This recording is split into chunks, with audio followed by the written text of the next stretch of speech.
한정옥 69세. 그게 바로 저입니다. 사람들은 저를 착한 사람이라 불렀어요. 동네 반찬가게 아줌마도 복지관 사회복지사도 심지어 며느리까지도요. 어머님은 정말 착하세요라는 말을 들을 때마다 저는 입가에 미소를 지었습니다. 하지만 그 미소 뒤에 숨은 진짜 감정을 아는 사람은 아무도 없었어요. 저는 알고 있었거든요. 그 착하다는 말의 진짜 뜻이 무엇인지. 부려먹기 편한 사람, 거절하지 못하는 사람, 자기 것을 내어주는 게 당연한 사람. 그게 바로 저였어요. 20살 시집 온 첫날부터 제 삶은 누군가를 위한 삶이었습니다. 새벽 4시에 일어나 시부모님 진지상을 차리고 낮에는 동네 식당에서 설거지를 했어요. 손이 얼얼하도록 찬물에 그릇을 헹구고 저녁에는 집으로 돌아와 다시 가족 밥상을 차렸습니다. 정옥이는 참 부지런해라는 말을 들었지만 저는 알았어요. 그건 칭찬이 아니라 요구라는 걸. 더 부지런해야 한다는, 더 참아야 한다는 무언의 압박이었습니다. 40대가 되었을 때 저는 식당 일을 그만두고 반찬 공장에 들어갔어요. 조금이라도 더 벌어야 했거든요. 아들 성훈이가 대학에 갈 나이였고 남편 수입만으로는 부족했습니다. 컨베이어 벨트 앞에서 하루 10시간씩 고추를 다듬고 김치를 담그면서 제 손목은 점점 망가져갔어요. 밤이면 파스를 붙이고 잠이 들었지만 아침이 되면 손목은 또다시 뻐근했습니다. 병원에 갈 시간도 쉴 여유도 없었어요. 그저 참고 견뎠습니다. 평생 그렇게 살아왔으니까요. 60이 되던 해 남편이 쓰러졌습니다. 뇌졸중이었어요. 병원비는 눈덩이처럼 불어났고 저는 공장 일을 더 늘렸습니다. 주말도 없이 일했어요. 남편은 반신불수가 되었고 저는 간병과 일을 병행했습니다. 그렇게 2년을 버티다가 남편은 세상을 떠났어요. 장례식장에서 저는 눈물을 흘렸습니다. 슬픔 때문이기도 했지만 안도감 때문이기도 했어요. 이제는 조금 쉴 수 있을 거라는 그 안도감이 너무 죄스러워서 더 많이 울었습니다. 하지만 장례식 다음 날 저는 출근했어요. 쉴 수 없었습니다. 빚이 남아 있었고 아들에게 짐이 되고 싶지 않았거든요. 그리고 무엇보다 저는 쉬는 법을 몰랐어요. 평생을 일하며 살았기에 멈추는 것이 더 무서웠습니다. 60살 저는 공장에서 퇴직했습니다. 손목이 더 이상 버티지 못했고 공장에서도 더 젊은 사람을 원했어요. 퇴직금은 작았습니다. 그동안 빚을 갚느라 연금도 제대로 들지 못했거든요. 이제 편히 쉬세요라는 말을 들었지만 저에게 쉼이란 사치였습니다. 아들 성훈이는 결혼을 했고 손주가 생겼어요. 저는 기뻤습니다. 이제 제 역할이 생겼으니까요. 손주를 돌보고 집안일을 거들고 아들 내외에게 용돈을 쥐어주는 것. 그것이 제가 할 수 있는 마지막 역할이라고 생각했어요. 그렇게라도 필요한 사람이고 싶었습니다. 버려지지 않고 싶었어요. 하지만 시간이 지날수록 저는 느꼈습니다. 제가 가족의 일부가 아니라 그저 편리한 도구라는 것을요. 고맙다는 말은 점점 줄어들었고 당연하다는 표정만 늘어갔어요. 69세가 된 지금 저는 작은 원룸에 혼자 앉아 있습니다. 손목은 여전히 아프고 허리도 굽었어요. 거울을 보면 낯선 노인이 보입니다. 평생을 누군가를 위해 살았는데 정작 제가 누구인지는 모르겠어요. 착한 사람. 저는 쓴웃음을 짓습니다. 그 말이 이제는 저주처럼 들려요. 착해서 이용당하고 착해서 무시당하고 착해서 저 자신을 잃어버렸습니다. 하지만 이제 저는 결심했어요. 69년 만에 처음으로 제 자신을 위해 살아보기로. 이 결심이 가족에게 어떤 폭풍을 불러올지 저는 아직 모릅니다. 박성훈 45세. 제 아들입니다. 사람들한테 아들 이야기를 하면 다들 부러워했어요. 물류회사 팀장이라니 대단하시네요. 말만 들으면 정말 번듯했죠. 저도 자랑스러웠어요. 제가 평생 손목 망가지며 일한 보람이 있다고 생각했습니다. 하지만 성훈이의 전화는 늘 같은 이유였어요. 엄마, 이번 달만 좀. 처음엔 급한 일이 있나 보다 했습니다. 회사 일이 힘들 수도 있고 살다 보면 돈 들어갈 일이 많으니까요. 그래서 제 퇴직금 통장에서 100만 원을 보냈어요. 고맙다는 말 한마디 없었지만 아들이니까 괜찮다고 생각했습니다. 그런데 그게 끝이 아니었어요. 다음 달에도 그 다음 달에도 전화가 왔습니다. 엄마, 애들 학원비가. 엄마, 차 할부금이. 엄마, 지연이가 카드값을. 저는 한 번도 통장을 닫아본 적이 없었어요. 아들이 필요하다는데 어떻게 안 줍니까? 며느리 눈치도 보여야 하고 손주들 학원비도 중요하고 카드값도 갚아야 하잖아요. 그 모든 구멍은 항상 엄마인 제가 메웠습니다. 어느 날 제가 허리가 아파서 병원에 간다고 했어요. 성훈이한테 전화했죠. 성훈아, 엄마 오늘 병원 가는데 같이 좀 가줄 수 있니? 엄마, 오늘 회의 있어서 안 돼. 택시 타고 다녀와. 돈 부족하면 말하고. 돈은 주겠다는 거예요. 하지만 저는 돈이 필요한 게 아니었어요. 누군가 옆에 있어줬으면 했던 거죠.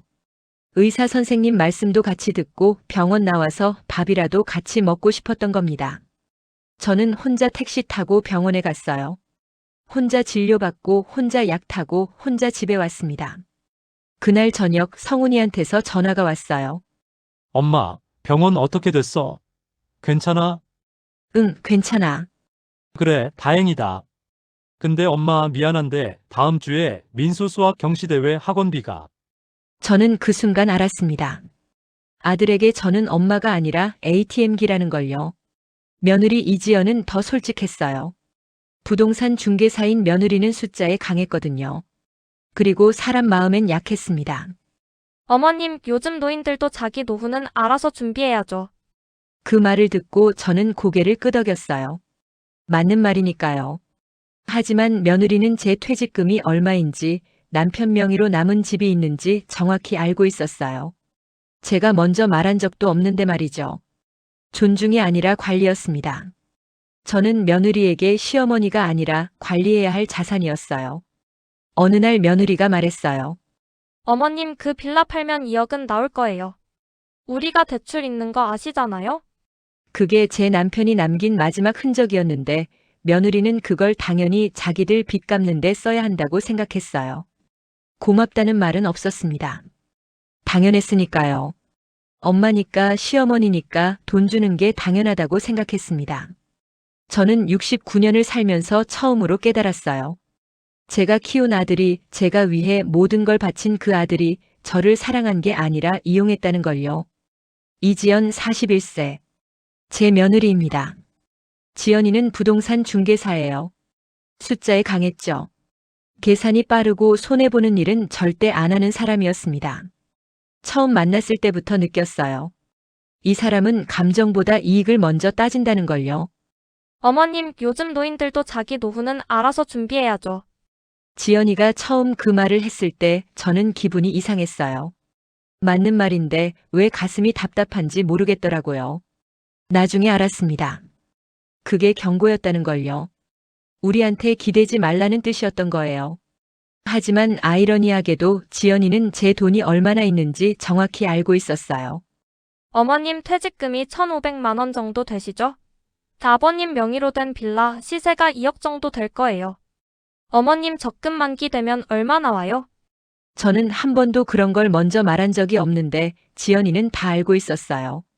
아마 성훈이한테 들었겠죠. 아니면 몰래 통장을 본 건지도 모르겠어요. 명절 때였습니다. 온 가족이 모여 앉았는데 지연이가 말했어요.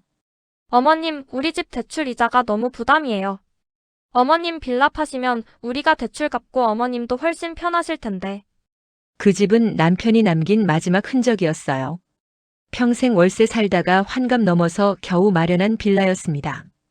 비록 작고 낡았지만 거기에는 남편과의 추억이 있었어요. 지연아, 그 집은 어머님, 어차피 어머님 혼자 사시기엔 너무 크잖아요. 작은 원룸으로 옮기시고 나머지 돈으로 우리 대출 갚으면 다들 편해지는 거예요. 다들 편해진다고요? 누구 다들 말인가요? 저는 그날 아무 말도 못했어요. 성훈이는 옆에서 고개만 끄덕이고 있었고 손주들은 스마트폰만 보고 있었습니다. 제 의견을 묻는 사람은 아무도 없었어요. 며칠 후 지연이가 서류를 들고 왔어요. 어머님, 여기만 도장 찍으시면 돼요. 제가 다 알아봤어요. 좋은 원룸 있어요. 저는 그 서류를 받아들고 멍하니 앉아 있었습니다.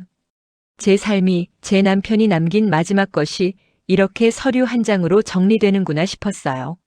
어머님 왜 그러세요? 우리 다 어머님 생각해서 하는 건데.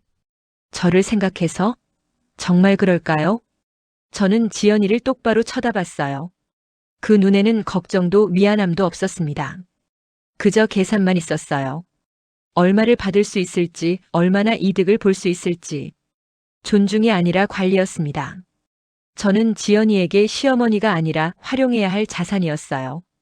그날 밤 저는 잠을 못 잤어요. 지연이가 놓고 간 서류를 계속 들여다봤습니다.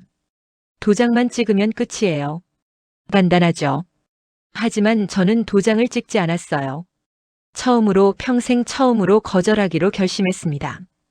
69년을 살면서 처음으로 아니오라고 말하기로 했어요. 며느리는 숫자에 강했지만 사람 마음은 몰랐습니다. 돈으로 살 수 없는 게 있다는 걸, 숫자로 계산할 수 없는 가치가 있다는 걸 지연이는 끝내 이해하지 못했어요. 그리고 저는 그날 제 인생을 되찾기로 결심했습니다. 허리 통증이 심해진 건 석 달 전부터였어요. 아침에 일어날 때마다 허리가 뻐근하고 조금만 걸어도 다리가 저렸습니다. 처음엔 나이 탓이려니 했어요. 69에 아프지 않은 곳이 어디 있겠어요. 그냥 참고 살았습니다. 하지만 어느 날 장을 보고 집에 오는데 길에서 주저앉고 말았어요. 너무 아파서 일어날 수가 없었습니다. 지나가던 젊은 사람이 저를 일으켜 세워줬어요. 그때 알았습니다. 이건 그냥 넘어갈 일이 아니구나. 혼자 병원에 갔습니다. 성훈이한테는 말도 안 했어요. 어차피 바쁘다고 할 게 뻔했으니까요. 엑스레이를 찍고 MRI를 찍었어요. 검사비가 만만치 않았지만 건강이 먼저니까 참았습니다. 의사 선생님 앞에 앉았을 때 저는 긴장했어요. 허리 디스크가 심하게 진행됐습니다. 연세를 고려하면 수술을 권하긴 하는데 의사 선생님이 말끝을 흐렸어요. 저는 물었습니다. 수술하면 나아질 수 있나요? 글쎄요. 연세가 있으셔서 수술해도 의미 없을 수 있어요. 회복도 더디실 거고 재발 가능성도 높습니다. 그 말을 듣는 순간 가슴이 철렁했어요. 의미 없다는 말이 귀에 맴돌았습니다. 그런데 더 충격적인 말이 뒤따라왔어요. 만약 수술 중에 상황이 안 좋아지면 연명치료는 가족분들이 결정하셔야죠. 연명치료. 가족이 결정한다. 저는 그날 병원 복도 의자에 한참을 앉아 있었어요. 가족. 그 단어가 처음으로 무서웠습니다. 성훈이와 지연이가 연명치료를 결정한다면, 제 생명을 그 사람들이 결정한다면, 과연 저를 위한 선택을 할까요? 아니면 병원비를 계산하며 포기를 결정할까요? 지연이의 목소리가 들리는 것 같았어요. 어머님, 병원비가 하루에 얼마인데. 현실적으로 생각해야죠. 저는 소름이 돋았습니다. 평생을 가족을 위해 살았는데 정작 제가 위급할 때 그 가족이 저를 포기할지도 모른다는 생각. 그게 얼마나 슬픈 일인지 아세요? 집으로 돌아오는 길에 저는 결심했어요. 이제는 제가 제 삶을 지켜야겠다고. 가족에게 의지하면 안 되겠다고. 제 건강도 제 노후도 제가 스스로 책임져야겠다고요. 그날 밤 저는 서랍 깊숙이 숨겨뒀던 통장을 꺼냈어요. 젊을 때 몰래 부어뒀던 적금, 남편이 남긴 작은 보증금. 아들한테 말한 적 없는 돈이었습니다. 이 돈으로 요양보험을 들기로 했어요. 혹시 모를 일에 대비해야 했으니까요. 그리고 보증금 낮은 원룸을 알아보기 시작했습니다. 작지만 제 이름으로 된 아무도 간섭하지 않는 공간이 필요했어요. 아무에게도 말하지 않았습니다. 알리면 빼앗길 게 뻔했으니까요. 엄마, 그 돈으로 우리 대출 먼저 갚고 하는 소리가 벌써 들리는 것 같았어요. 저는 69년을 살면서 처음으로 제 것을 지키기로 했습니다. 가족이라는 이름으로 착취당하지 않기로, 더 이상 착한 사람으로 살지 않기로 결심했어요. 병원에서 들은 그 잔인한 진실이 역설적으로 저를 깨웠습니다. 이제라도 늦지 않았다고, 제 인생은 제가 지켜야 한다고요. 그날 이후 제 삶이 조금씩 변하기 시작했습니다. 그날 밤 저는 오랜만에 서랍 깊숙한 곳을 열었어요. 거기에는 낡은 봉투 하나가 있었습니다. 아무도 모르는, 오직 저만 아는 비밀이었죠. 봉투를 꺼내 펼쳤을 때 손이 떨렸어요. 통장 3개. 그리고 현금 봉투 하나. 이건 제가 젊을 때부터 몰래 모아둔 거였어요. 식당에서 설거지할 때 주인 아주머니가 가끔 용돈을 쥐어줬거든요. 정옥이 고생 많아. 이거 몰래 내 거 챙겨. 그 돈을 저는 한 푼도 안 쓰고 모았습니다. 반찬 공장 다닐 때도 마찬가지였어요. 야근, 수당, 명절 보너스. 성훈이한테는 기본금만 말하고 나머지는 몰래 적금을 들었어요. 남편한테도 말 안 했습니다. 왜 그랬을까요? 저도 잘 모르겠어요. 그냥 본능적으로 언젠가 이 돈이 필요할 거라는 느낌이 들었던 것 같아요. 통장을 확인했습니다. 첫 번째 통장 1200만 원. 두 번째 통장 800만 원. 세 번째 통장 남편 명의로 된 보증금 잔액 500만 원. 현금 봉투에는 300만 원. 총 2800만 원. 많은 돈은 아니었어요. 요즘 세상에 이 돈으로 뭘 할 수 있겠어요. 하지만 저한테는 전부였습니다. 평생 허리 굽혀 일해서 모은 단 한 푼도 함부로 쓰지 않고 지켜온 돈이었으니까요. 이 돈으로 저는 결심했어요. 제 노후를 준비하겠다고. 다음 날 저는 보험 설계사를 만났습니다. 어머님, 연세가 있으셔서 보험료가 좀 비쌀 거예요. 괜찮아요. 얼마든지 낼게요. 요양보험을 들었어요. 혹시 제가 쓰러져서 요양병원에 가야 할 때 아들한테 손 벌리지 않으려고요. 제 돈으로 제 미래를 준비하는 거였습니다. 그리고 부동산을 돌아다녔어요. 보증금 낮은 원룸을 알아봤습니다. 크지 않아도 괜찮았어요. 깨끗하고 화장실만 따로 있으면 됐어요. 어머님 여기 어때요? 보증금 1000만 원에 월세 30만 원. 작은 원룸이었어요. 방 하나, 화장실 하나. 작은 부엌. 그게 전부였지만 저는 마음에 들었습니다. 여기는 아무도 간섭하지 않는 오롯이 제 공간이니까요. 계약서에 도장을 찍는 순간 저는 울컥했어요. 69년을 살면서 처음으로 제 이름으로 된 집을 얻은 거였거든요. 아무에게도 말하지 않았습니다. 성훈이한테도 지연이한테도 손주들한테도. 제가 보험을 들었다는 것도 원룸을 계약했다는 것도 비밀이었어요. 왜냐고요? 알리면 빼앗길 게 뻔했으니까요. 엄마, 그 돈 있으면 우리 대출 이자라도 갚지. 보험은 무슨 보험이야? 어머님, 원룸은 왜 구해요? 우리 집에서 사시면 되잖아요. 그 돈으로 애들 학원비나. 귀에 선하게 들리는 것 같았어요. 저는 평생 제 것을 지켜본 적이 없었습니다. 항상 누군가를 위해 내어줬어요. 시부모님을 위해, 남편을 위해, 아들을 위해, 며느리를 위해, 손주를 위해. 하지만 이번만큼은 달랐어요. 이건 제 거였습니다. 제가 평생 고생해서 모은 제 미래를 지킬 마지막 수단이었어요. 통장을 다시 봉투에 넣고 서랍 깊숙이 숨겼습니다. 이제부터는 제가 제 삶의 주인이 될 거예요. 69년 만에 처음으로요. 가슴이 두근거렸어요. 무서웠지만 동시에 설렜습니다. 이제 무슨 일이 벌어질까?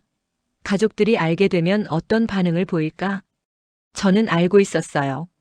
폭풍이 몰아칠 거라는 걸. 하지만 이제는 피하지 않을 겁니다. 제 인생 제가 지킵니다. 이 사실이 들통난 건 제 실수 때문이었어요. 원룸 이사 날짜를 수첩에 적어뒀는데 그걸 며느리 지연이가 본 거예요. 제가 화장실 간 사이에 제 가방을 뒤졌나 봐요. 어머님, 이게 뭐예요? 지연이가 수첩을 들고 있었어요. 얼굴이 굳어 있었죠. 아, 그게. 원룸 계약? 이사 날짜? 어머님, 대체 무슨 짓을 하신 거예요? 지연이가 바로 성훈이한테 전화했어요. 30분도 안 돼서 성훈이가 달려왔습니다. 그날 저녁 우리 집은 전쟁터가 됐어요. 엄마, 도대체 왜 혼자 그런 결정을 해? 성훈이가 소리를 질렀어요. 제 아들이 저한테 소리를 지르는 걸 처음 봤습니다. 아니, 어쩌면 이전에도 있었을지 몰라요. 제가 못 들은 척했을 뿐. 엄마, 우리한테 말도 안 하고 원룸을 계약하다니. 보험도 들었다며? 그 돈이 어디서 났어? 내가 모은 돈이야. 어머니 돈이 어디 있어요? 퇴직금 받으신 거 다 알고 있어요. 숨긴 돈 있으시죠? 지연이가 따져 물었어요. 눈빛이 날카로웠습니다. 마치 범인을 신문하는 형사 같았어요. 그래, 있어. 내가 평생 모은 돈이야. 얼마예요? 그건 내가 알 필요 없어. 그 말에 지연이의 얼굴이 확 변했어요. 어머님 지금 뭐 하시는 거예요? 우리가 얼마나 힘든지 아세요? 지연이가 계산기를 꺼내 들었어요. 언제나 그렇듯 숫자로 저를 압박하려는 거였죠. 우리 집 대출 이자가 한 달에 60만 원이에요. 애들 학원비 100만 원. 생활비에 차 할부금까지 하면 한 달에 300만 원은 나가요. 그런데 어머님은 보험 들고 얼른 계약하고. 그래서 제가 차갑게 물었어요. 지연이가 말문이 막힌 표정을 지었습니다. 그 돈이면 애들 대학 등록금이. 내 돈으로 내 애들 대학을 보내라고. 침묵이 흘렀어요. 성훈이도 지연이도 아무 말 못했습니다. 방 안 공기가 얼어붙었어요. 저는 평생 처음으로 똑바로 말했습니다. 나는 너희 비상금이 아니야. 제 목소리는 떨렸지만 분명했어요. 나도 사람이야. 69회를 살면서 처음으로 내 노후를 준비하는 거야. 그게 그렇게 잘못된 거니? 엄마, 우리가 언제? 너희는 한 번도 나한테 고맙다고 한 적이 없어. 당연하게 받기만 했지. 내가 아프면 병원비 걱정하고 내가 돈 있으면 빼앗으려고만 하고. 성훈이의 얼굴이 창백해졌어요. 엄마, 그게 무슨 말이야? 사실이잖아. 나한테 필요한 게 뭔지 물어본 적 있어? 내가 뭘 원하는지 생각해 본 적 있어? 지연이가 입을 열었어요. 어머님, 우린 어머님을 위해서. 거짓말하지 마. 제가 지연이를 똑바로 쳐다봤어요. 너희는 너희를 위해서야. 내 돈이 필요해서 내가 편리해서 그래서 날 붙잡아 두려는 거잖아. 방 안이 조용해졌어요. 성훈이는 고개를 숙였고 지연이는 입술을 깨물었습니다. 손주들은 방문 틈으로 이 광경을 지켜보고 있었어요. 저는 가방을 들었습니다. 나 이제 갈게. 내 집으로. 엄마, 성훈이가 제 팔을 잡았어요. 하지만 저는 뿌리쳤습니다. 나 69회 동안 충분히 착하게 살았어. 이제는 내가 나를 위해 살 거야. 문을 열고 나가는데 뒤에서 지연이의 목소리가 들렸어요. 어머님 후회하실 거예요. 저는 뒤돌아보지 않았습니다. 후회? 지금껏 제 인생이 후회였어요. 하지만 이제는 아니에요. 집을 나서면서 저는 처음으로 자유를 느꼈습니다. 무겁기만 하던 가슴이 조금 가벼워진 것 같았어요. 폭풍은 지나갔습니다. 이제 제 인생이 시작되는 거예요. 원룸으로 이사한 지 석 달이 지났어요. 처음엔 낯설었습니다. 작은 방 하나, 조그만 부엌, 좁은 화장실. 평생 누군가와 함께 살았는데 혼자 사는 게 이렇게 조용한 줄 몰랐어요. 하지만 이 조용함이 싫지 않았습니다. 아침에 눈 떠서 누구 눈치 안 보고 밥 먹고 싶을 때 먹고 자고 싶을 때 자는 것. 이게 이렇게 편한 거였구나 처음 알았어요. 복지관에 다니기 시작했습니다. 처음엔 그냥 심심해서 갔어요. 그런데 거기서 저와 비슷한 사람들을 만났습니다. 김순희 씨는 72살인데 혼자 사세요. 박영자 씨는 68인데 자식들이랑 연락 안 한 지 오래됐대요. 정옥 씨, 우리 다 똑같아요. 자식 위에 평생 살았는데 정작 늙으니까 짐이래요. 순희 씨가 쓴웃음을 지으며 말했어요. 저도 고개를 끄덕였습니다. 복지관에서 저는 처음으로 도움받는 사람이 아니라 존재하는 사람이 되었어요. 사람들이 제 이야기를 들어줬어요. 제 의견을 물어봤고 제 마음을 궁금해했습니다. 정옥 씨, 오늘 기분이 어때요? 점심에 뭐 먹고 싶어요? 다음 주 소풍 같이 갈래요? 이런 사소한 질문들이 저한테는 처음이었어요. 평생 누군가에게 물어봤지 누군가 제게 물어본 적은 없었거든요. 그렇게 4개월이 지났을 때 성훈이가 찾아왔어요. 문을 열었을 때 성훈이는 고개를 들지 못했습니다. 손에는 꽃다발을 들고 있었어요. 엄마, 들어와. 좁은 원룸이지만 차라도 한 잔 대접할 수는 있었어요. 저는 성훈이 앞에 차를 내려놓았습니다. 한참을 침묵이 흘렀어요. 성훈이가 먼저 입을 열었습니다. 엄마, 미안해. 엄마가 그렇게 외로웠는지 몰랐어. 아니, 알면서도 모른 척했어. 성훈이의 목소리가 떨렸어요. 엄마는 항상 거기 있었잖아. 언제든 전화하면 달려와주고, 돈 필요하면 주고, 손주들 봐주고. 그게 당연한 줄 알았어. 당연한 게 아니었는데. 제가 조용히 말했어요. 성훈이가 고개를 끄덕였습니다. 지연이는 요즘 어때? 반성하고 있어, 많이. 지연이도 엄마한테 사과하고 싶대. 그래. 저는 더 이상 묻지 않았어요. 용서는 했지만 다시 예전으로 돌아가고 싶지는 않았거든요. 엄마, 다시 우리 집으로. 아니, 제가 단호하게 말했어요. 나는 여기가 좋아. 좁지만 내 공간이고 조용하고 편해. 하지만 엄마 혼자. 혼자가 외로운 게 아니야, 성훈아. 함께 있어도 외로울 때가 있어. 나는 너희랑 있을 때가 더 외로웠어. 성훈이가 할 말을 잃었어요. 이제 나는 나를 위해 살 거야. 너희를 미워하는 건 아니야. 그냥 이제는 내 차례라는 거지. 성훈이가 돌아간 후 저는 창밖을 바라봤어요. 용서는 했어요. 제 아들이니까요. 평생 키운 자식인데 미워할 수는 없잖아요. 하지만 다시 예전으로 돌아가지는 않을 거예요. 그건 저를 다시 없애는 거니까요. 복지관 친구들, 제 작은 원룸, 아침에 혼자 마시는 커피, 아무 눈치 안 보고 보는 TV. 이게 제 삶이에요. 69에 처음 찾은 제 살. 늦었지만 후회하지 않아요. 아니, 후회가 하나 있다면 진작 이렇게 살 걸 그랬다는 거예요. 창밖으로 해가 지고 있었어요. 저는 따뜻한 차를 한 모금 마셨습니다. 이제 제 인생의 저녁이 시작되는 거예요. 그리고 이 저녁은 오롯이 제 것입니다. 한정옥 할머니의 이야기 어떠셨나요? 69년을 누군가를 위해 살았던 한 여자가 마침내 자기 자신을 찾아가는 이야기였습니다. 어쩌면 여러분 중에도 정옥 할머니와 비슷한 삶을 사신 분들이 계실 거예요. 평생 착하게 참으며 누군가를 위해 살아오신 분들. 하지만 이제는 알아주셨으면 합니다. 당신은 누군가의 비상금이 아닙니다. 당신은 ATM기가 아닙니다. 당신도 존중받아야 할 소중한 한 사람입니다. 늦었다고 생각하지 마세요. 정옥 할머니도 69세에 새로운 삶을 시작했습니다. 지금이라도 당신의 인생을 되찾으세요. 혼자 있어도 외롭지 않은 살. 누군가와 함께 있어도 나를 잃지 않는 살. 그런 삶을 살 자격이 당신에게 있습니다. 오늘 이 영상이 여러분께 작은 위로가 되었기를 바랍니다. 그리고 용기가 되었기를 바랍니다. 당신의 인생, 당신이 지키세요.